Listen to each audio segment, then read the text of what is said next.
Hey guys, in this video I will show you how to play Super Mario Galaxy on PC. Alright, so let's begin. This is a great way to revisit classic games, but there are a few important things you need to understand first. So in order to play Wii games on your PC using emulation, you have to follow these steps. First, let's quickly understand what emulation is. Emulation is basically the process of mimicking one system on another. In this case, your PC is acting like a Nintendo Wii. The software that makes this possible is called Dolphin Emulator. It allows you to run Wii and GameCube games directly on your computer. Now, before you jump in, there's one important requirement. You need a legal copy of the game.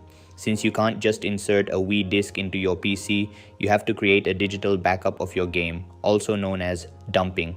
This is usually done using a modded Wii or Wii U system with homebrew software. Once you have that file, you can load it into Dolphin and start playing. Next, if you want the full experience, especially for games like Super Mario Galaxy, you'll need a Wii remote. To connect it, open Dolphin and go to the controller settings. Enable the option to emulate the Wii's Bluetooth adapter, then set Wii Remote 1 to a real Wii remote and turn on continuous scanning. You'll also need a USB sensor bar, which you can plug into your PC. After that, press the sync button inside your Wii remote under the battery cover and it should connect within a few seconds. Once everything is set up, you can launch your game and start playing. But here's the best part. Dolphin lets you enhance graphics. Go into the graphics settings and increase the resolution to 1080p or even 4K. You can also install texture packs created by the community to make older games look modern. And that's it. This is how you can play Super Mario Galaxy on PC. That's all for this video. See you in the next one. Thanks.